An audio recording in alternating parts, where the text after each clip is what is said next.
Hey, hello Tom, and I'd like to say hello to all the viewers of RefuseReuse. My name's Chris. I have a channel on YouTube called Pinetop Jackson. On Pinetop Jackson, we do what I like to call Guitarchaeology videos. A Guitarchaeology is a deep dive study into the history and origins of a guitar. We look at every little distinguishable detail and compare with catalogs, print ads, and historical photos to come up with the most accurate narrative that we can of that guitar's place in popular culture. Tom picked up a used guitar recently, an Aria with a model name he hadn't heard of before. It's called an Excellion. He sent over some photos for us to check out. Let's take a look at them together.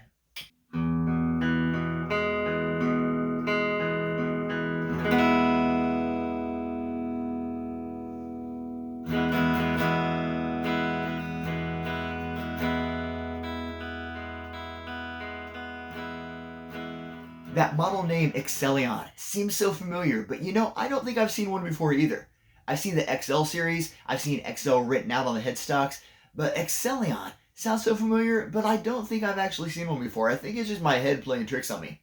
Upon seeing these photos, my first instinct was early 90s Korea, because of the overall look, but mainly because of the shape of the headstock. But then you gotta look at that Aria logo. In 1964, Aria contracted with Matsumoku to build their guitars, acoustics at first and electrics by 1966. In 1975, they rebranded as Aria Pro 2. Production started shifting to Samick in Korea in early 1986, still using the Aria Pro 2 logo. In the early 2000s, Aria rebranded itself again and started using this block-style Aria logo. They also started having guitars built in China.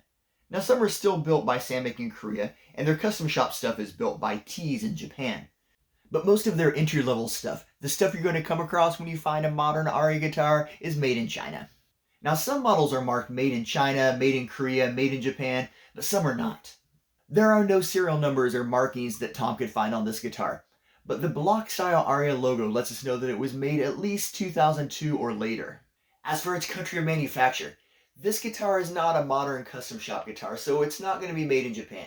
And it's not made in Korea either. There's a couple clues that let us know that. One is these tuners. Samick usually use tuners branded Aria or Aria Pro 2. These tuners are unbranded. They look to be original to the guitar, and if they are, it could be a clue that it was not made in Korea. Another thing to notice is the lack of serial number. Korean-made Arias always have a serial number starting with S for Samick. The serial number is coded with the S prefix and then YYMMXXXX. So if it was Korean, we could easily tell how old it was. As it is, all we can say for sure is that it was built in China sometime after 2002. I was hoping to find the Excellion in an Aria catalog, but as of press time, none have surfaced. Here's a page from a 2007 catalog. The Excellion looks like a double humbucker XL body, maybe a bit more subtle on the cutaways. The headstock looks the same. I feel like that sparkly metallic finish could be a clue. I'd love to find out when this finish became an option on Aria guitars. Here's a pic of the licensed Floyd. No neck plate, just the 4 bolts with washers.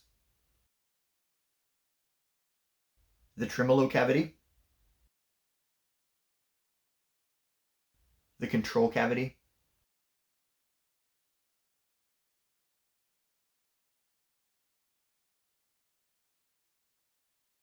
Tom took the neck off, hoping to find some distinguishing markings, but there was nothing.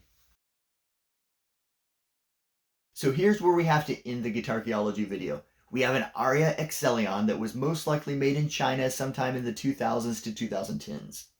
I know that's not as tidy and satisfying as we'd like, but sometimes when the video ends, the Guitarchaeology continues, because now we send the video out into the world. And what we hope is that it will reach someone who has an Excellion, or someone who has an Aria catalog that features the Excellion in it, or anyone who can help us narrow down the date of when this guitar was made.